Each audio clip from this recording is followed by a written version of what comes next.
Hey guys, നമുക്കിന്നൊരു super breakfast നോക്കിയാലോ.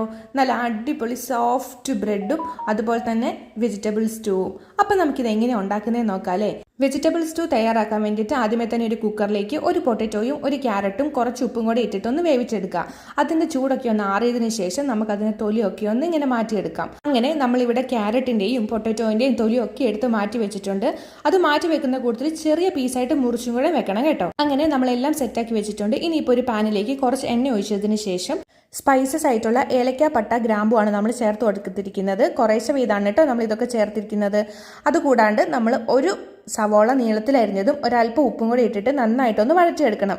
ചെറിയൊരു ഗോൾഡൻ ബ്രൗൺ കളർ ആകുമ്പോഴത്തേക്കും നമ്മൾ ഇതിലേക്ക് 2 പച്ചമുളകും ഒരു 5-6 ഇഞ്ചി വെളുത്തുള്ളി അരച്ചതും കൂടെ ചേർത്ത് കൊടുക്കുക. ഇതിൻ്റെയൊക്കെ ഒരു പച്ചമണം മാറി കഴിയുമ്പോഴത്തേക്കിനും ഒരു 1/4 ടീസ്പൂൺ കുരുമുളക് പൊടിയും കൂടി ഇട്ടിട്ട് എല്ലാം കൂടി ഒന്ന് വഴറ്റി കഴിഞ്ഞിട്ട് നമ്മൾ ഇതിലേക്ക് നേരത്തെ കഷ്ണങ്ങളാക്കി വെച്ചിരിക്കുന്ന പൊട്ടറ്റോ വേണം ചേർത്ത് കൊടുക്കാൻ വേണ്ടിയിട്ട്. അങ്ങനെ ഇതൊക്കെ ചേർത്ത് ഒന്ന് ചെറുതായിട്ടൊന്ന് ഉടച്ചു കൊടുത്ത് കഴിയുമ്പോഴത്തേക്കും നമ്മൾ ഇതിലേക്ക് തേങ്ങാപ്പാലാണ് ചേർത്ത് കൊടുത്തിരിക്കുന്നത്. 2ാം തേങ്ങാപ്പാലാണ് കേട്ടോ ചേർത്തിരിക്കുന്നത്. അങ്ങനെ ഇതൊക്കെ ഒന്ന് തിളച്ച് വരുമ്പോഴത്തേക്കും നമ്മൾ ഇതിലേക്ക് നേരത്തെ വേവിച്ച് വെച്ചിരിക്കുന്ന ക്യാരറ്റ് കൂടെ ചേർത്ത് എല്ലാം കൂടി ഒന്ന് ഉടച്ചെടുക്കാം.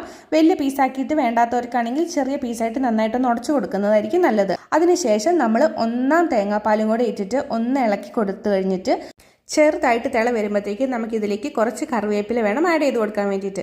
അങ്ങനെ അതും കൂടി ആഡ് ചെയ്തിട്ട് നമ്മൾ അവസാനം ഉപ്പും കൂടെ നോക്കിയിട്ട് ആവശ്യത്തിന് ഉപ്പും അതുപോലെ തന്നെ കുറച്ച് കുരുമുളക് പൊടിയും കൂടെ വീണ്ടും ഒന്ന് ആഡ് ചെയ്തിട്ട് ഒന്ന് മിക്സ് ചെയ്തെടുക്കുമ്പോഴത്തേക്കും നമ്മുടെ കറി ഏകദേശം സെറ്റ് ആയിട്ടുണ്ട്. ഇനിയിപ്പം നമുക്കൊരു പാനിലേക്ക് കുറച്ച് നെയ്യ് ഒഴിച്ചതിന് ശേഷം കുറച്ച് അണ്ടിപ്പരിപ്പും അതുപോലെ തന്നെ കുറച്ച് ഉണക്കമുന്തിരിയും കൂടെ ഒന്ന് റോസ്റ്റ് ചെയ്തെടുക്കാം. അങ്ങനെ റോസ്റ്റ് ചെയ്തെടുത്തതും നമുക്ക് ഈ ഒരു സ്റ്റൂവിലേക്ക് ഒഴിച്ചു കൊടുക്കാം. അപ്പോഴേക്കും നമ്മുടെ സ്റ്റൂവിൻ്റെ ഏകദേശ പരിപാടിയൊക്കെ കഴിഞ്ഞിട്ടുണ്ട്.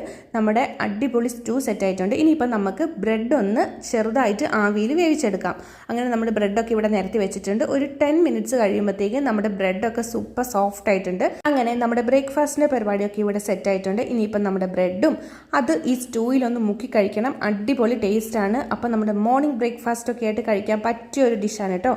അപ്പോൾ നിങ്ങളെല്ലാവരും ഇതൊന്ന് ട്രൈ ചെയ്ത് നോക്കിയിട്ട് നിങ്ങളുടെ അഭിപ്രായങ്ങൾ കമൻറ്റ് ബോക്സിൽ പറയണം. ഞങ്ങളുടെ വീഡിയോ ഒക്കെ ഇഷ്ടമാണെങ്കിൽ ചാനൽ സബ്സ്ക്രൈബ് ചെയ്ത് സപ്പോർട്ട് ചെയ്യണേ. ബൈ.